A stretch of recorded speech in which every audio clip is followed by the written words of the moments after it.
الحمد لله وكفى والصلاة والسلام على عباده الذين اصطفى خصوصا على نبيه وحبيبه سيدنا ومولانا وملجانا ومأوانا محمد المصطفى وعلى آله وصحابه الذين قاموا بالصدق والصفاء وعلينا معهم إلى يوم الجزاء. أما بعد فأعوذ بالله من الشيطان الرجيم. بسم الله الرحمن الرحيم. وسيعلم الذين ظلموا أي منقلب ينقلبون. صدق الله المولانا العظيم وصدق رسوله النبي الأمين الكريم، ونحن على ذلك ما قال من الشاهدين والشاكرين والحمد لله رب العالمين. آئیے سب سے پہلے ہم اور آپ احمد مجتبی محمد مصطفیٰ روحی فدا جان عالم نبی رحمت شفیع امت صلی اللہ تعالی علیہ وسلم کی بارگاہ بے کس پناہ میں درود پاک کی نظر محبت پیش کریں. اللہم صلی علی سیدنا و شفیعنا و نبینا و مولانا محمد وعلی آل سیدنا و مولانا محمد کما تحب و ترضا بأن تصلی علیک صلاة و سلام علیک یا سیدی یا رسول اللہ. ایک مرتبہ اور بارگاہ نبی اور آل نبی میں درود پاک کی نظر محبت صلی اللہ علی النبی الامی والہ صلی اللہ علیہ وسلم صلاۃ و سلام علیک یا سیدی یا رسول اللہ وعلی آلک و اصحابک یا حبیب اللہ. یہ عنایتوں کی جزا ملی، یہ ہدایتوں کا صلہ ملا. یہ عنایتوں کی جزا ملی، یہ ہدایتوں کا صلہ ملا.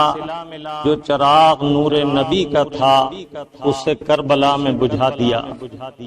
یہ حسین تیرا ہی کام تھا کہ سب اپنے لال کیے فدا. تجھے ان ستاروں نے ڈوب کر شب غم کا چاند بنا دیا. یہ سنان و تیر کی دعوتیں، یہ علی کے لال کی ہمتیں. یہ سنان و تیر کی دعوتیں، یہ علی کے لال کی ہمتیں. کبھی نوجوان کا جگر دیا، کبھی بے زباں کا گلا دیا. یہ عنایتوں کی جزا ملی، یہ ہدایتوں کا صلہ ملا. جو چراغ نور نبی کا تھا اسے کربلا میں بجھا دیا. چمن آپ اپنا لٹا گئے کہ بہار دین خدا رہے. چمن آپ اپنا لٹا گئے کہ بہار دین خدا رہے. نہ جمع جو رنگ بہار سے، نہ جمع جو رنگ بہار سے، تو لہو بھی اپنا ملا دیا. جو حسین خیمے میں جائیں گے وہاں جا کے کس کو دکھائیں گے. جو حسین خیمے میں جائیں گے وہاں جا کے کس کو دکھائیں گے. جسے ماں کی گود سے لائے تھے اسے زیر خاک سلا دیا. یہ عنایتوں کی جزا ملی، یہ ہدایتوں کا صلہ ملا. جو چراغ نور نبی کا تھا اسے کربلا میں بجھا دیا. درود پاک پھر سنائیں. صلی اللہ علی النبی الامی والہ صلی اللہ علیہ وسلم صلاۃ و سلام علیک یا سیدی یا رسول اللہ وعلی آلک و اصحابک یا سیدی یا حبیب اللہ. حضرت سیدنا امیر معاویہ رضی اللہ تعالیٰ عنہ کے وصال کے بعد سن ہجری 60 میں یزید تخت نشین ہوا. یزید کون تھا اور اس کے تعلق سے احادیث طیبات میں کیا کچھ ذکر ہے، اس سے متعلق چند معروضات آپ کے سامنے پیش کروں گا۔ اللہ رب العزت مجھے اور آپ کو حق کہنے، حق سننے اور حق پر استقامت کے ساتھ عمل کی توفیق عطا فرمائے۔ خطبہ مسنونہ کے بعد جس آیت بینہ کی تلاوت کا میں نے شرف حاصل کیا، آپ کا پیارا رب عز و جل اس آیت طیبہ میں ارشاد فرما رہا ہے وَسَيَعْلَمُ الَّذِينَ ظَلَمُوا أَيُّ مُنْقَلِبٌ يَنْقَلِبُونَ، ان قریب جان لیں گے ظالم کہ وہ کس حال کی طرف پلٹتے ہیں۔ اللہ تبارک و تعالی قرآن کریم میں متعدد مقامات پر لفظ ظالم اور ظالمین کا ذکر فرماتا ہے۔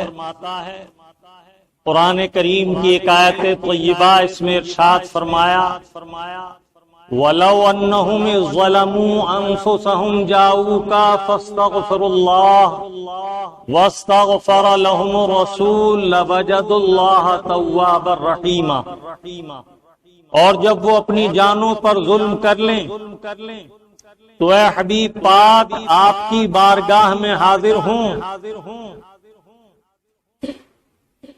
اور وہ آپ کی بارگاہ میں حاضر ہو کر اللہ تعالی عز و جل سے مغفرت طلب کریں، توبہ کریں، اور آپ بھی ان کے لیے سفارش میں اپنے دست مبارک اٹھا دیں، آپ ان کے لیے دعائے مغفرت فرمائیں، لَوَجَدُ اللَّهَ تَوَّابًا رَحِيمًا، تو ضرور وہ اللہ تعالیٰ کو توبہ قبول فرمانے والا اور مہربان پائیں گے۔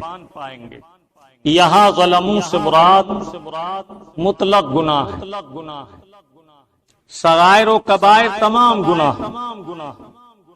ظالم کا اطلاق ہر گناہگار پر ہو سکتا ہے اور اس کا اطلاق کفر و شرک پر بھی ہوتا ہے۔ کبائر کا مرتکب ظالم کہلائے گا، حق تلفی کرنے والا ظالم کہلائے گا۔ اللہ رب العزت نے اس آیت طیبہ میں ارشاد فرمایا کہ جب تم اپنی جانوں پر ظلم کر لو، تمام مومنین کو حکم ہے جب تم گناہ کر بیٹھو جاؤ کا تو ہمارے محبوب کی بارگاہ میں حاضر ہو جاؤ، ہمارے محبوب کی بارگاہ میں حاضر ہو، چاہے یہ حاضری جسمانی ہو چاہے یہ حاضری جنانی ہو، یعنی قلبی طور پر متوجہ ہو جاؤ یا جسمانی طور پر حاضر بارگاہ ہو جاؤ، اور اس کے بعد کیا کرو فاستغفر اللہ، تو اللہ تعالیٰ عز و جل سے فاستغفر اللہ، اللہ تعالیٰ سے مغفرت کے طلبگار بنو، توبہ کرو، بخشش چاہو۔ واستغفر لهم الرسول، اور یہ رسول پاک بھی تمہارے لیے طلب مغفرت فرمائیں، دعائے بخشش فرما دیں، لوجد اللہ توابا رحیمہ، تو ضرور تم اللہ کو توبہ قبول کرنے والا مہربان پاؤ گے۔ اس میں 3 شرطیں رکھی گئیں۔ ایک تو یہ کہ جب تم سے گناہ ہو جائے تو ہمارے محبوب کی بارگاہ میں حاضر ہو، تو گناہگار کو حضور کی طرف توجہ کر کے حضور کو وسیلہ بنا کر اپنے مولا سے اپنے گناہوں کی مغفرت طلب کرنی چاہیے۔ پھر فرمایا کہ حضور کی بارگاہ میں حاضر ہو کر پہلا کام حضور کی طرف متوجہ ہونا، دوسرا کام رب سے توبہ کرنا، مغفرت کا طلبگار ہونا، تیسرا کام کیا، تیسری شرط کیا کہ اللہ رب العزت بھی تمہارے لیے اس وقت مہربان ہوگا جب یہ پیارے محبوب صلی اللہ علیہ وسلم تمہارے لیے دعائے مغفرت فرما دیں، تمہاری سفارش فرما دیں، تمہاری شفاعت کریں، اور اللہ رب العزت سے تمہارے گناہوں کی مغفرت طلب کریں، تو ضرور تم اپنے رب کو مہربان توبہ قبول کرنے والا پاؤ گے۔ اس آیت طیبہ میں ظلم سے مراد گناہ ہے، اور ایک مقام پر ارشاد فرمایا وَإِمَّا يُمْسِيَنَّكَ الشَّيْطَانُ فَلَا تَقْعُدْ بَعْدَ الذِّكْرَىٰ مَعَ الْقَوْمِ الظَّالِمِينَ، اگر بھول کر تم کسی ظالم کے پاس بیٹھ جاؤ تو یاد آنے پر، معلوم ہو جانے پر ان سے فوراً علیحدہ ہو جاؤ۔ وَإِمَّا يُمْسِيَنَّكَ الشَّيْطَانُ فَلَا تَقْعُدْ بَعْدَ الذِّكْرَىٰ مَعَ الْقَوْمِ الظَّالِمِينَ، اگر شیطان بھلا دے اور تم بھول کر کسی ظالم کے قریب بیٹھ جاؤ اور اس سے محبت اور لگاؤ کے ساتھ اس کی نشست و برخاست میں شامل ہو جاؤ تو جیسا ہی معلوم ہو فوراً علیحدہ ہو جاؤ۔ اس آیت طیبہ میں بھی ظالم سے مراد مطلق گناہ ہے، لہذا مفسرین کرام نے فرمایا کہ ظالم سے مراد ہر وہ گناہگار ہے کہ جو فسق و فجور کرتا ہے، چاہے وہ کبائر ہوں چاہے وہ کفر و شرک ہو، سب اس میں شامل ہیں۔ وہ منافق کی مصابحت اور منافق کی قربت، اس کی دوستی، اس کی مجالست، اسی طرح حرام کار بدعتوار کی قربت و مجالست، اس سب سے بچنے اور دور رہنے کا حکم ہے، بلکہ دور و نفور کا حکم ہے۔ معلوم یہ ہوا کہ ظالم اسے کہا جائے گا جو گناہگار ہو اور ظالم کی صحبت سے بچا جائے گا، لہذا فاسق و فاجر سے بھی بچا جائے گا اور بے دین مذہب سے بھی بچا جائے گا۔ جب آپ نے یہ بات جان لی تو اب اس آیت طیبہ کی طرف متوجہ ہوں۔ آپ کا پیارا رب عز و جل فرماتا ہے وَسَيَعْلَمُ الَّذِينَ ظَلَمُوا أَيُّ مُنقَلِبٍ يَنقَلِبُونَ، القلیب ظالم جان لیں گے کہ وہ کس حال کی طرف پلٹتے ہیں۔ حضرت سیدنا امام علی مقام امام حسین رضی اللہ تعالیٰ عنہ کی شہادت واقعہ کرب و بلا ایک ایسا عظیم سانحہ ہے جو ناقابل فراموش ہے۔ اللہ تعالیٰ کے پیارے حبیب احمد مجتبیٰ روحی فدا محمد مصطفیٰ صلی اللہ تعالیٰ علیہ وسلم نے ارشاد فرمایا ان اشد الناس بلاء الانبیاء ثم الامثل فالامثل، سب سے زیادہ سخت ابتلا، سب سے زیادہ سخت آزمائش، سب سے زیادہ سخت امتحان اللہ تعالیٰ عز و جل کی بارگاہ میں انبیاء کرام سے ہوتا ہے۔ آپ نے انبیاء کرام کے امتحانات سنے ہوں گے۔ حضرت ابراہیم علیہ السلام کا بیٹے کو قربان کرنے کا حکم ہونا، اسے قرآن کریم نے ان ھذا لہو البلاء العظیم مبین فرمایا۔ اللہ تعالیٰ عز و جل نے اسے بہت بڑا امتحان قرار دیا۔ اسی طرح حضرت ابراہیم علیہ السلام کا نمرود کو آگ میں ڈالنا، نمرود نے حضرت ابراہیم علیہ السلام کے لیے آگ روشن کی اور اس میں ڈلوایا گیا۔ اللہ کے نبی علیہ السلام نے اس استقلال اور صبر کے ساتھ امتحان دیا کہ جب آگ کو ملاحظہ فرمایا اور آپ کے دل میں اپنے مولا کا جلوہ گر تھا کہ وہ تو رب کے خلیل ہیں اور ان کا دل جلوہ گاہ رب جلیل ہے، اپنے رب کی طرف متوجہ ہوئے، جبرائیل امین حاضر بارگاہ ہوئے، عرض کیا کوئی حاجت؟ فرمایا تم سے نہیں۔ کہا میں آپ کے رب سے آپ کی حاجت عرض کروں؟ فرمایا اس کی بارگاہ میں عرض کی حاجت نہیں۔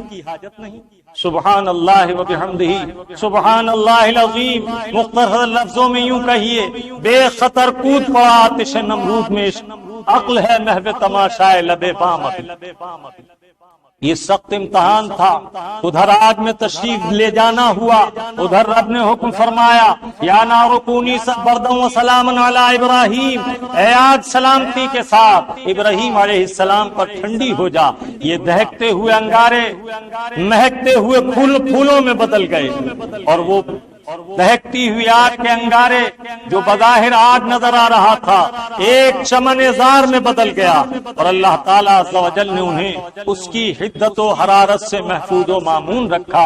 اختصار کے ساتھ عرض کرنا مقصود ہے شان والوں کے عظیم امتحان ہوتے ہیں، جن کے رتبے ہیں سوا ان کو سوا مشکل ہے۔ میرے آقا صلی اللہ تعالی علیہ وسلم نے اسی لیے ارشاد فرمایا ان اشد الناس بلاء الانبیاء ثم الامثل فالامثل، سب سے زیادہ سخت امتحان نبیوں کا ہوتا ہے، جس کے بعد جس کا جیسا منصب ہے اس کا ویسا امتحان ہوتا ہے۔ نامی کوئی بغیر مشقت نہیں ہوا، 100 بار جب عقیق کٹا تب نگیں ہوا۔ جب تک نگینا انگوٹھی کی زیبائش نہیں بنتا، جب تک ہزاروں تیشوں کے کچوکے نہ کھا لے، اسے سان سے نہ رگڑا جائے، اسے بف پر نہ گھسا جائے، اس پر پالش کی رگڑ نہ لگائی جائے، جب وہ چمک دمک آتی ہے تو کسی شان والے کی انگوٹھی کا عمدہ نگینا بن کر چمکتا اور دمکتا ہے اور عزت و سرخروئی پاتا ہے بلا تمثیل۔ اللہ رب العزت کو حضرت امام علی مقام رضی اللہ تعالیٰ عنہ کو شہادت کبریٰ کے عظیم منصب سے سرفراز کرنا تھا تو ان کو بھی ایک امتحان سے گزرنا۔ ابتلائے کرب و بلا ان کا عظیم امتحان تھا، اور انہوں نے شان اور استقامت کے ساتھ، ایشان بان کے ساتھ وعدہ رسول اللہ کو نبھایا کہ ان کی پیشانی پر شکن تک نہ آئی، ان کے پائے استقلال میں کوئی لرزش نہ آئی۔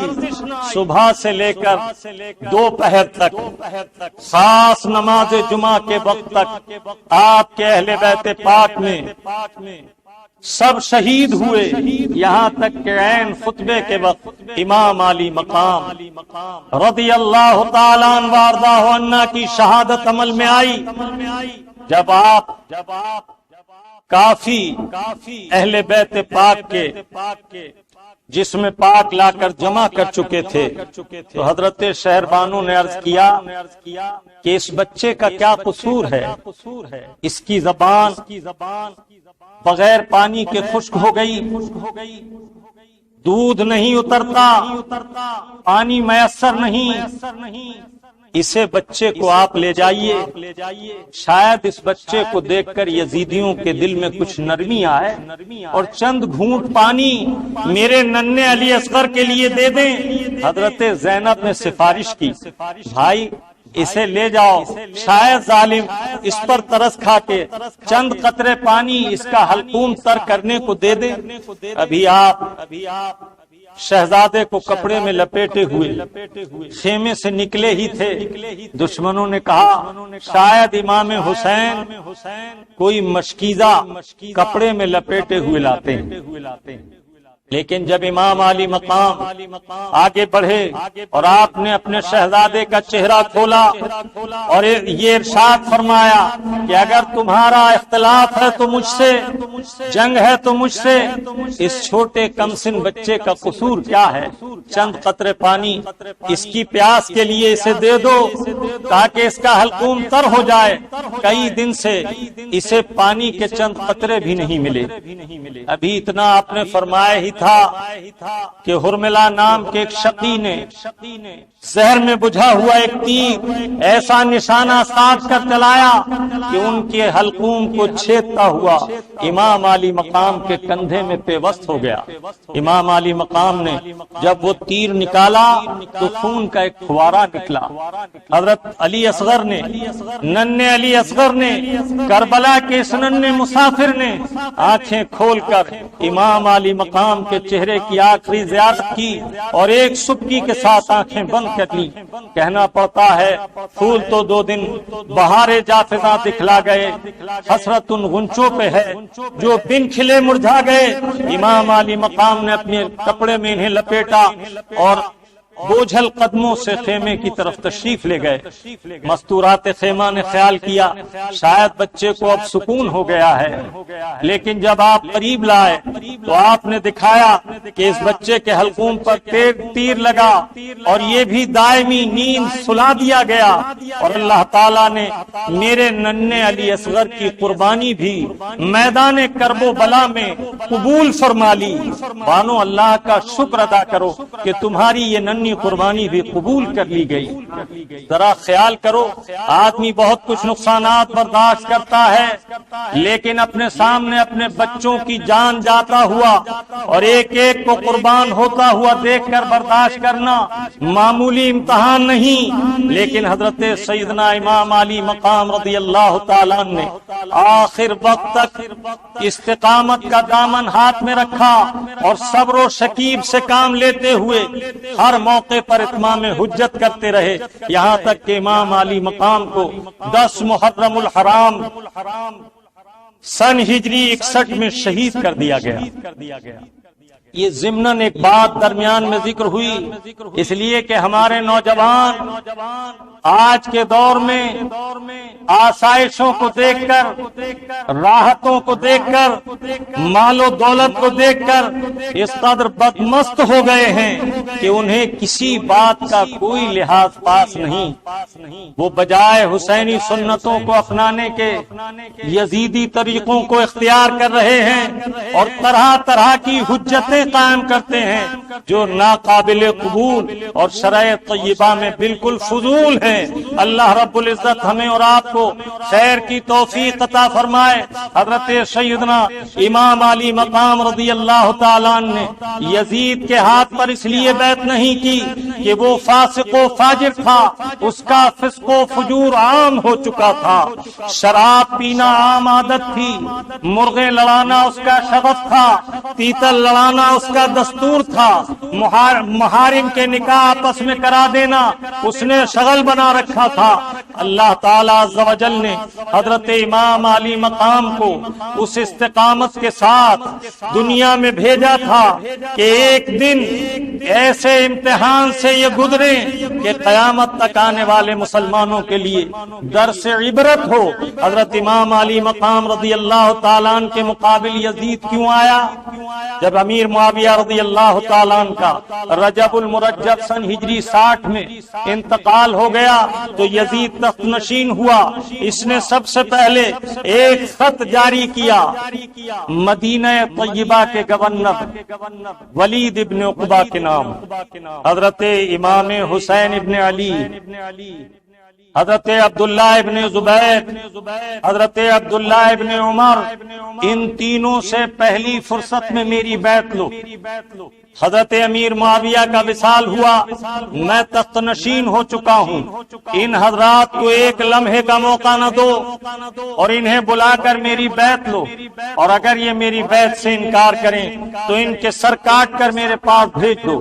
ولید ابن عقبہ محب رسول تھے، جب یہ خط ان کے پاس پہنچا تو وہ بہت بے قرار ہوئے اور امام علی مقام سے یہ بات کس طرح کہیں اس فکر و تردد میں مبتلا ہو گئے۔ آپ نے مروان ابن الحکم کو مشورے کے لیے بلایا۔ یہ وہ مروان ہے کہ جب اسے حضور کی بارگاہ میں پیش کیا گیا تھا اور یہ بچہ تھا، کپڑے میں لپیٹ کر لایا گیا تو میرے آقا نے اس کی طرف نظر کرنے سے نظر بچائی اور فرمایا دع عنی وضغ ابن الوضغ، اس گرگٹ کے بچے گرگٹ کو مجھ سے دور کر دو۔ ایسے شخص سے جس کے لیے میرے آقا نے فرمایا ہو، خیر کے مشورے کی کیا امید تھی؟ اس نے ولید ابن عقبہ سے کہا کہ آپ ان سے بلا کر بیعت لیجئے اور اگر یہ انکار کر دیں تو فوراً ان کے سر تن سے جدا کر کے یزید کے پاس بھیج دیجئے۔ متین طبیعت سے حضرت ولید ابن عقبہ، انہوں نے اس کی اس رائے کو سنا، پھر حضرت امام علی مقام کو بلایا۔ گورنر ہاؤس میں جب آپ تشریف لائے تو چند جوانوں کو ساتھ لے گئے، فرمایا دیکھو میں گورنر سے بات کرنے جا رہا ہوں، تم لوگ اس مقام سے دور نہ ہٹنا، اسی جگہ ٹھہرے رہنا، اگر میری آواز بلند ہو تو تم لوگ اندر آ جانا اور اگر آواز بلند نہ ہو تو میرے آنے کا انتظار کرنا۔ امام علی مقام جب اندر تشریف لے گئے، ولید ابن عقبہ نے کمال ادب اور اعزاز سے آپ کو بٹھالا اور یزید کے ارادوں سے باخبر کیا۔ اور کہا کہ ایسی صورت میں آپ کو بیعت کرنے کے لیے بلایا گیا ہے۔ آپ نے فرمایا میں ایسا شخص نہیں کہ چھپ کر تمہارے یہاں بیعت قبول کر لوں، تم مجمع عام میں عام لوگوں کے ساتھ اس کی بیعت طلب کرو، جس طرح عام لوگوں سے بیعت طلب کرو گے مجھ سے بھی طلب کرنا، اس وقت دیکھا جائے گا۔ ولید ابن عقبہ نے عرض کیا کہ حضور آپ اجلت میں فیصلہ نہ فرمائیں، غور و خوض فرما لیں اور کل پھر تشریف لائیں۔ یہ کہہ کر آپ کو بد ادب کے ساتھ رخصت کر دیا۔ آپ واپس تشریف لائے۔ اس مروان نے کہا تم نے یہ موقع ضائع کر دیا، اب تم ان پر قابو نہ پا سکو گے۔ ولید ابن عقبہ نے کہا تجھ پر تیری ماں روئے، کیا تو مجھے ایسا مشورہ دیتا ہے جس سے میرا دین ہلاک ہو جائے اور میری دنیا برباد ہو جائے؟ کیا تو گمان کرتا ہے کہ میں ابن رسول اللہ کے لیے تلوار چلاؤں گا؟ جب حضرت امام علی مقام گورنر ہاؤس سے چلے تو مروان نے سرگوشی کی۔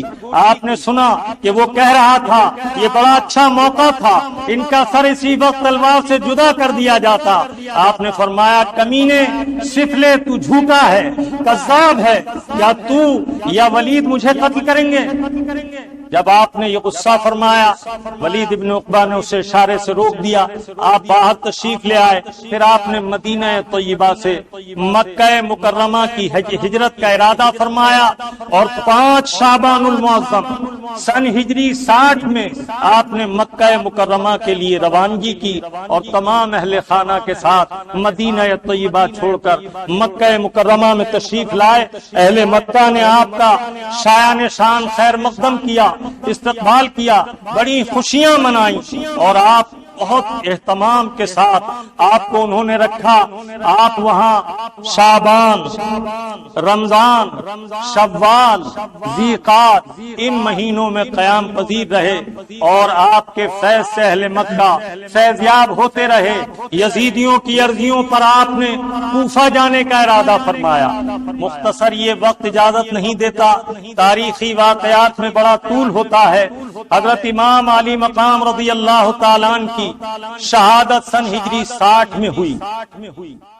سن ہجری 61 محرم الحرام کی 10 تاریخ جمعے کے دن ہوئی اور یہ تخت نشین ہوا سن ہجری 60 میں، اور یہ تخت نشین ہونے کے بعد فتنوں کا دور شروع ہوا۔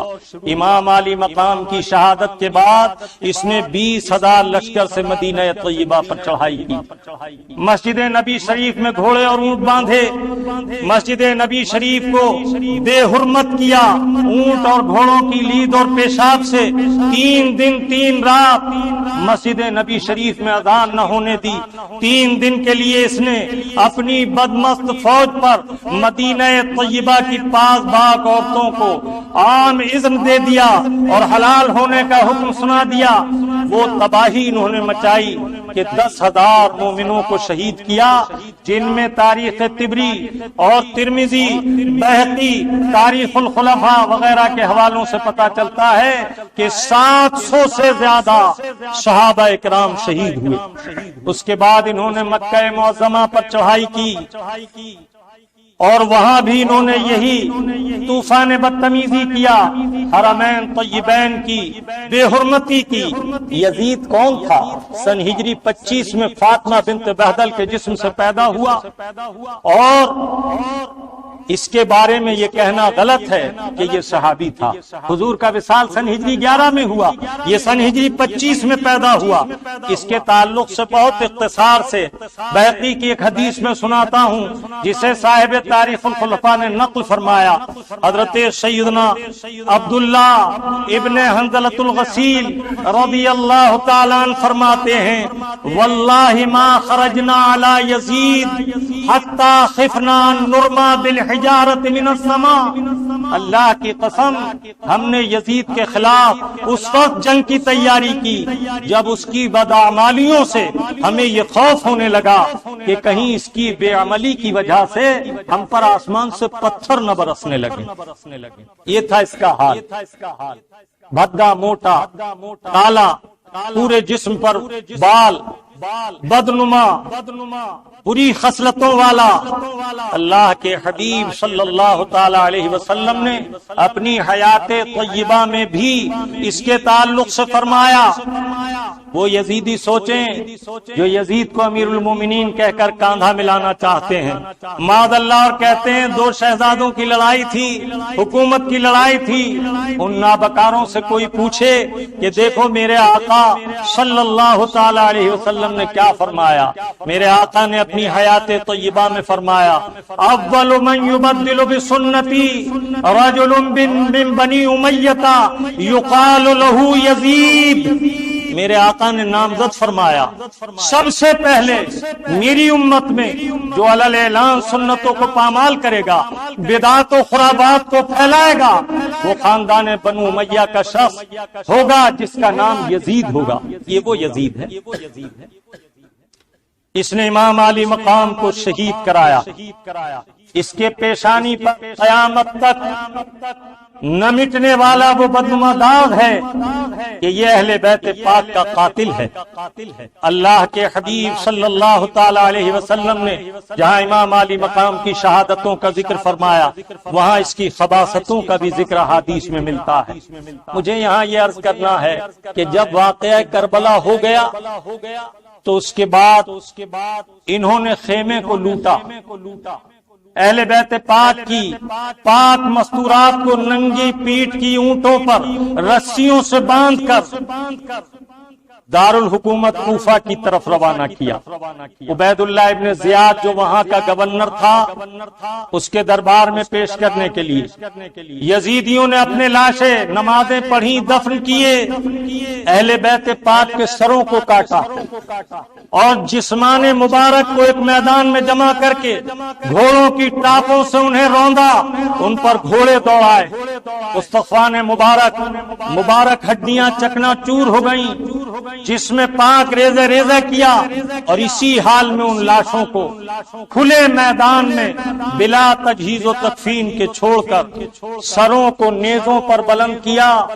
وہ شہداء جس میں حضرت عباس رضی اللہ تعالیٰ ابن علی، حضرت حسین کے بھائی، حضرت عثمان ابن علی، حضرت عمر ابن علی، حضرت عبداللہ ابن علی۔ میرا دل اس قدر کمزور ہے کہ میں واقعات کربلا بیان نہیں کر پاتا، اس لیے کچھ باتیں ضروری عرض کرنا چاہوں گا۔ انہیں نیزے پر چبویا گیا اور نیزوں میں چبا کر سروں کو اٹھا کر لے کر چلے۔ یہ تو اللہ تعالی کی جانب سے ان پاک نفوس کا اعزاز تھا کہ ان کے وصال شریف کے بعد، ان کی شہادتوں کے بعد، ان کی عظمت کی وجہ سے ان کے سروں کو اللہ تعالی نے بلند کرایا۔ لیکن جب کوفے میں اور کوفے کے بازار میں ان کا جلوس نکالا گیا تو لاٹھیوں میں خوشی کے لیے رنگ برنگے کپڑے باندھ کر علم نکالے گئے۔ میں معلوم کرنا چاہتا ہوں، اے حسینیوں، ذرا سوچو، اگر تمہارے گھر ایک موت ہو جائے اور تمہارے دروازے پر ڈھول بجایا جائے تو کیا تمہیں یہ گوارا ہوگا؟ ڈھول اور نقارے بجائے گئے، جلوس نکالا گیا، لاٹھیوں میں رنگ برنگے کپڑے باندھ کر گھمایا گیا۔ اس محلے میں رہنے والے کچھ ایسے یزیدی ہیں کہ 10 سال سے پہلے سے یہاں ختم ہو چکا تھا ڈھول، انہیں حیا نہیں آتی، ڈوب کے مرنے کے لیے چلو بھر پانی نصیب نہیں ہوتا، کوئی خیر کا کام کرنے کی توفیق نہیں۔ وہ کہتے ہیں محلے کی رونق چلی گئی، ڈھول خریدو، اور ڈھول خرید لیا گیا۔ میں پوچھتا ہوں، کیا حضرت امام علی مقام کے فداکاروں میں کسی نے ڈھول بجایا؟ تمہیں اللہ کے عزت و جلال کی قسم ہے، سنبھل میں بہت لائبریریاں ہیں، میرے پاس بڑی لائبریری ہے، تاریخ طبری بھی ہے، تاریخ الخلفاء بھی ہے، اور میرے پاس وفاء الوفا بے اخبار دار مصطفیٰ بھی ہے، اور میرے پاس شفا شریف بھی ہے، سوائق محرقہ بھی ہے، جس میں تاریخ کربلا کے واقعات ہیں۔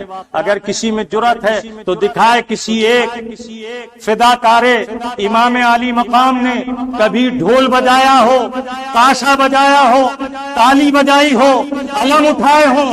یہ یزیدیوں کا کام تھا۔ کوفے میں انہوں نے لاٹھیوں میں رنگ برنگے کپڑے لپیٹ کر علموں کا جلوس نکالا، خوشیاں منائیں، رقص و و ناچ کیا، ڈھول تاشے بجائے۔ کیا حسینی ڈھول تاشا بجانے کے لیے ہے؟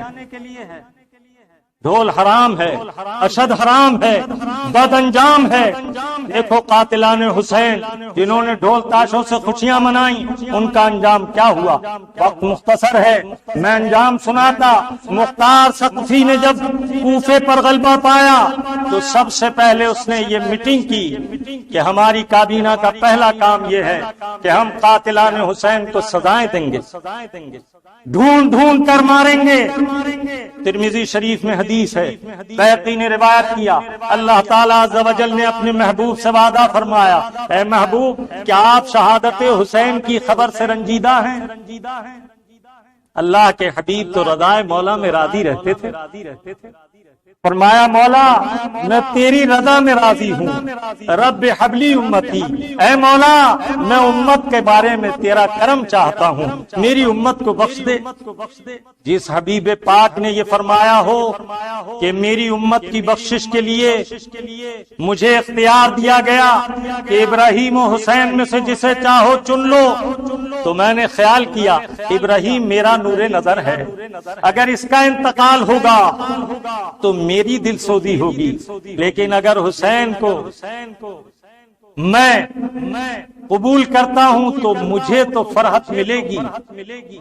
لیکن اللہ تعالیٰ عز و جل کیا چاہتا ہے؟ حضرت امام علی مقام اور حضرت ابراہیم حضور کے شہزادے حضور کی بارگاہ میں ہیں۔ جبرائیل امین آ کر عرض کرتے ہیں یا رسول اللہ کیا آپ ان دونوں سے محبت فرماتے ہیں؟ فرمایا ہاں میں ان سے محبت کرتا ہوں۔ فرمایا ان میں سے ایک اللہ تعالیٰ چاہتا ہے آپ ان میں سے ایک کو پسند فرما لیں۔ میرے آقا فرماتے ہیں میں نے اپنے ابراہیم پر حسین کو پسند کر لیا۔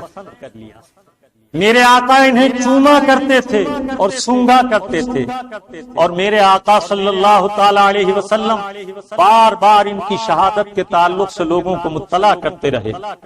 میں یہ عرض کرنا چاہتا ہوں کہ امام علی مقام رضی اللہ تعالیٰ نے جو شہادت دی کیا چمن اسلام کو آباد و شاداب رکھنے کے لیے نہ دی؟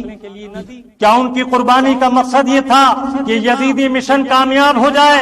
ان کی قربانی خدا کی قسم اس لیے تھی کہ سنن پاک مصطفیٰ کا پرچم بلند رہے، میں رہوں نہ رہوں چمن مصطفیٰ شاد و آباد رہے، میرے آقا کی سنتوں پر عمل ہوتا رہے، اسلام کی حرمت پر آنچ نہ آئے۔ میرے امام علی مقام کی شہادت کا مقصد یہ تھا۔ آج جو لوگ ڈھول بجا رہے ہیں، علم کا گشت نکال رہے ہیں، کل قیامت میں کیا منہ دکھائیں گے؟ میں آپ کو کیا بتاؤں، کیا عرض کروں؟ ترمذی شریف میں حدیث طیبہ ہے، حضرت عبداللہ ابن عباس رضی اللہ تعالیٰ نے حدیث کے راوی ہیں، فرماتے ہیں میں نے دوپہر کے وقت خواب دیکھا۔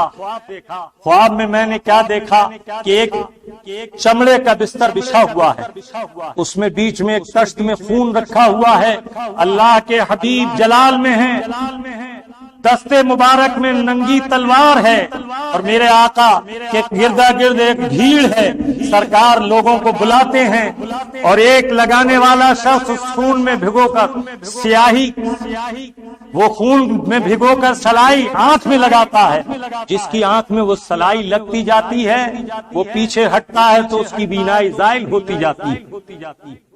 میں نے عرض کیا یا رسول اللہ یہ کیا معاملہ ہے؟ فرمایا یہ قاتلان حسین ہیں، یہ وہ جماعت ہے جو حسین کے خلاف جنگ کے لیے گئی تھی، میں ان کے آنکھوں میں یہ خون لگا رہا ہوں تاکہ ان کی بینائی ختم ہو جائے۔ ایک اور روایت میں اللہ کے حبیب سے اللہ تعالیٰ نے وحی فرمائی، ترمذی کی حدیث ہے، میں نے زکریا ابن یحییٰ کے قاتل یہودیوں میں ان کی شہادت کے بدلے 70,000 قتل کرائے تھے، اے محبوب کیا آپ اس پر راضی نہیں کہ کوفیوں اور شامیوں کو میں 70,000 اور 70,000 یعنی قتل حسین کے وقت میں 1,40,000 قتل کراؤں گا۔ مختار ثقفی نے 6,700 لوگوں کو چند دنوں میں تخت و تاراج کر دیا، تہہ تیغ کر دیا۔ اللہ کے حبیب کو ایک شخص نے خواب میں دیکھا، سرکار سلائی لگا رہے ہیں لوگوں کے، اسے اشارے سے بلایا یہاں آؤ. وہ قریب ہوتے میں ڈر رہا, کہتا ہے یا رسول اللہ میں چلا گیا تھا, میں نے کوئی جنگ نہیں کی, میں میدان میں لڑنے کو اترا نہیں. فرمایا تو آرزو تو رکھتا تھا. پھر اس کے سر کے بال پکڑے, فرمایا اس کے بھی سلائی لگاؤ. وہ اسی وقت آنکھوں سے اندھا ہو گیا. اللہ کے حبیب کی حدیثیں دیکھنے والے جانتے ہیں, تاریخ الخلفاء میں ہے, کوفے میں چیچک کا مرد آیا شہادت امام علی مقام کے بعد. جو لوگ جنگ میں شریک ہوئے تھے, ابھی 1.5 سال بھی نہ گزرا تھا, ان بچوں کے اور ان بڑوں کے ایسی چیچک نکلی کہ 1737 بچے چیچک کی وجہ سے اندھے ہو گئے. وہ اپنے بچوں کا ہاتھ پکڑے پھرتے تھے, اور فدایان حسین محبان اہل بیت جب دیکھتے تھے تو کہتے تھے ابھی اس سے برا انجام دیکھو گے. اور ایسا ہی ہوا, کوئی کوڑھی ہو کر مرا, کوئی اندھا ہو کر مرا, اور جس نے جیسی خطا کی تھی اس سے بدتر صلہ پایا. 2.5 سال کے اندر اندر سب نپٹ گئے. عبید اللہ ابن زیاد جسے کوفے کا گورنر بنایا تھا, مختار ثقفی سے خوف زدہ ہو کر 30,000 لوگوں کی فوج لے کر بھاگا. موصل کے قریب پڑاؤ دیا, نہر فرات کے کنارے ٹھہرا. یہ سن ہجری 67 کا واقعہ ہے. پورے 6 سال کے بعد جمعے کا دن تھا, 10 تاریخ تھی محرم کی. ابراہیم ابن مالک اشتر کے ساتھ ایک بڑا لشکر جرار مختار ثقفی نے بھیجا, کہا جہاں پاؤ ان سے قتال کرو. نہر فرات کے قریب انہیں گھیرا, جنگ ہوئی, صبح سے شام تک جنگ ہوتی رہی. شام کو مغرب کے وقت سے کچھ پہلے ابراہیم کا لشکر غالب آیا اور یزیدی لشکر بھاگنے لگا. عبید اللہ ابن زیاد بھی خائب و خاسر ہو کر بھاگا. اس لشکر کے سپہ سالار نے کہا اسے جسے جہاں پاؤ قتل کرو, کسی کو چھوڑو مت. انہیں سب کو تخت و تاراج کیا گیا, قتل کیا گیا, اسی میں یہ بھی مارا گیا. ابراہیم ابن مالک نے اس کا سر کاٹا, اور اسی طرح جیسے اس نے کربلا جو وہاں سے صرف 7 کلومیٹر کے فاصلے پر تھا, وہاں اس نے سن 61 میں امام علی مقام کا سر بھیجا تھا کوفے کے لیے. آج عبید اللہ ابن زیاد کوفے کے لیے اس کا سر بھیجا جا رہا. جب اس کا سر رکھا تو خاص اسی جگہ مختار نے سر رکھا جہاں امام علی مقام کا سر رکھا گیا تھا. اور مختار نے کہا کہ لوگوں دیکھو 6 سال کا وقت گزرا ہے, اس ظالم کو اللہ نے سزا دے دی اور اس نے اپنا وعدہ سچ کر دکھایا. سیعلم الذین ظلموا ای منقلب ینقلبون, القریب جان لیں گے ظالم کس حال پر پلٹے. پھر اعلان کیا اس نے کہ دیکھو سنو, اس نے امام علی مقام کو شہید کرایا تھا. جمعے کا دن تھا, محرم کی 10 تاریخ تھی, یہ بھی محرم کی 10 تاریخ جمعہ کے دن قتل کیا گیا. اور سنو جیسے اس نے سر رکھا تھا آج میں اس کا سر رکھ رہا ہوں. اور سروں کو بھی جمع کر دیا گیا. ایک غیب سے سانپ ظاہر ہوا, سب سروں میں گھومتا ہوا عبید اللہ ابن زیاد کے سر کے قریب آیا تو نتنے میں داخل ہوا, کچھ دیر بعد منہ سے نکلا, پھر نتنے میں داخل ہوا, کچھ دیر بعد منہ سے نکلا. 3 مرتبہ ایسا ہوا. درباریوں نے دیکھا اور خوف خدا سے ان کے جسم کے رونگٹے کھڑے ہو گئے. پھر مختار نے کہا لو دیکھ لیا تم نے, یہ اللہ کا عذاب اس کا تعاقب کر رہا ہے. پھر وہ سانپ غائب ہو گیا. اللہ تعالیٰ عز و جل نے ان ظالموں کو تخت و تاراج کیا. یزید پلید جب ہلاک ہوا تو خاص وہ دن تھا جس دن کعبے پر حملہ کیا گیا تھا. کعبہ پاک کا غلاف جلا دیا گیا, چھت توڑ دی گئی اور اس پر آگ کے گولے برسائے گئے. ادھر یہ کام ہو رہا تھا, ادھر یزید دمشق میں ہلاک ہوا. اس کے بعد اس کی فوج کو جب اطلاع ہوئی تو خائب و خاسر بھاگی. حضرت عبداللہ ابن زبیر رضی اللہ تعالیٰ, یہ حضرت ابو بکر کی بیٹی کے بیٹے ہیں, یعنی حضرت ابو بکر کے نواسے ہیں. ان کے ہاتھ پر لوگوں نے بیعت کی اور پھر زمانہ امن و امان شروع ہوا. پھر مختار ثقفی نے نبوت کا دعویٰ کیا, اس سے قتال کے لیے آپ نے ایک لشکر بھیجا اور اسے بھی قتل کیا گیا. مجھے یہاں یہ عرض کرنا ہے کہ اگر آپ واقعات کربلا سنیں تو ایک آن کے لیے آپ کا دل یہ نہیں چاہے گا کہ آپ ڈھول بجائیں یا تاشا بجائیں. خدا کی قسم ان آنکھوں سے میں کتابوں میں پڑھتا ہوں کہ جو شخص ایسے شنی حرام کے مرتکب ہو ان سے ترک موالات کرو، ان کی دعوت میں نہ جاؤ، انہیں سلام کلام نہ کرو، وہ سلام کریں تو جواب نہ دو۔ یہ نہیں کہ ہر ایک سے سلام کلام رکھو، ہر ایک کا کھانا کھاؤ پیو جب تک وہ اعلانیہ توبہ نہ کریں۔ اور یاد رکھو یہ وقت غنیمت ہے، جو چاہے توبہ کرے اور جو چاہے اپنے اصل حال پر جائے۔ اللہ تعالیٰ کے یہاں انصاف ہے، اللہ کے حبیب نے صاف اعلان فرمایا توبۃ السر بالسر والعلانیۃ بالعلانیہ، جو گناہ چھپ کر کرو اس کی توبہ چھپ کر ہے، اور جو اعلانیہ سڑکوں پر چوراہوں پر گشت کر کے شاہراہوں پر کرو اس کی توبہ اعلانیہ ہے، گشت کر کے کرنا ہے۔ جب تک ایسی توبہ نہ کرے ایسے شخص سے دعا سلام بند کر دو، اس کا بائیکاٹ رکھو۔ ہندوستان میں یہاں ہماری حکومت نہیں، جن کی حکومت ہے وہ اسلامی قانون رائج نہیں کرتے۔ یہاں یہی ایک سزا ہے جو اسلام اور اہل اسلام اور فقہاء اسلام کی طرف سے ہے۔ یزیدیوں اور شیعوں کے کردار کے بارے میں کیا کہوں، یہ عمل ہندوستان میں شیعوں سے آیا۔ تعزیہ داری شیعوں نے تیمور لنگ نے یہاں شروع کی، اس سے پہلے کہیں علمبرداری نہ تھی، ڈھول تاشا نہ تھا، تعزیہ داری نہ تھی۔ آج تم شیعوں کی نقل کرتے ہو، ان کے لیے کتابوں میں ہم پڑھتے ہیں احکامہم احکام المرتدین یخرجون من الدین، یہ دین سے نکل چکے ہیں، ان کا حکم مرتد کا حکم۔ یہ کہتے ہیں قرآن کے 40 پارے تھے، قرآن کہتا قرآن جیسا نازل ہوا ویسا ہی قیامت تک محفوظ رہے گا۔ انا نحن نزلنا الذکر وانا لہ لحافظون، یہ کہتے ہیں حضور کے مثال کے بعد سارے صحابہ 3 کے علاوہ مرتد ہو گئے تھے۔ قرآن ان صحابہ کو فرماتا رضی اللہ عنہم ورضوا عنہ۔ ان شیعوں کو تم مسلمان سمجھتے ہو، ان کے اعمال کی نقل کرتے ہو۔ میرے آقا نے فرمایا من کثر سواد قوم فهو منهم، جو جس قوم کی کثرت کو بڑھائے وہ انہی میں سے ہے۔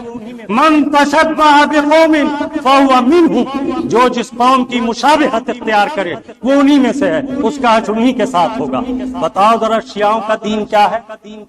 ہم جان ہتھیلی پہ رکھ کر شیعوں کے عقائد بیان کرتے، ان کا مرتد فی الدین ہونا بیان کرتے ہیں، اور آپ ان سے یاری دوستی اور ان کے طور طریقوں کو اختیار کرتے ہو۔ اللہ شاہد ہے میں نے اس کے دین کا حکم پہنچا دیا۔ وما علینا الا البلاغ من شاء فاتبع، جو چاہے وہ دین کی اتباع کرے، ومن شاء فعصى، اور جو چاہے وہ اس سے پھر جائے۔ اللہ تعالیٰ بے پرواہ ہے، واللہ غنی عن العالمین۔ لیکن یاد رکھو بتانے والوں کا کام بتانا ہے، اور آپ دیکھ رہے ہیں کہ ہمارا پوری دنیا میں آج کیا حال ہے۔ ہم سے پوچھا جاتا ہے مولانا مسلمان اسلام والے ہیں، حق پر ہیں، کیا اللہ تعالیٰ ہمیں اس حال پر چھوڑ دے گا؟ ہاں، اللہ تعالیٰ عز و جل کافروں سے فاسق و فاجروں کو قتل کراتا ہے، فاسق و فاجروں کو ذلیل کراتا ہے۔ اللہ کا وعدہ ہے ولا تہنوا ولا تحزنوا وانتم الاعلون ان کنتم مؤمنین۔ ابھی وقت ہے، وہ لوگ جو بار بار میری تقریریں سنتے ہیں، مسجد میں آئے تو گھڑی دیکھتے ہیں، میرے دوست وہ نماز نہیں جو محبت رسول سے خالی ہو، محبت اہل بیت جس میں شامل نہ ہو۔ بتاؤ کیا نماز میں تم رسول اللہ کو سلام نہیں کرتے، اہل بیت پاک پر سلام نہیں بھیجتے، پھر ان کے باغیوں کی اداؤں کو کیوں اپناتے ہو؟ اللہ تبارک و تعالی مجھے اور آپ کو حق کہنے، حق سننے، حق پر قائم رہنے کی توفیق عطا فرمائے۔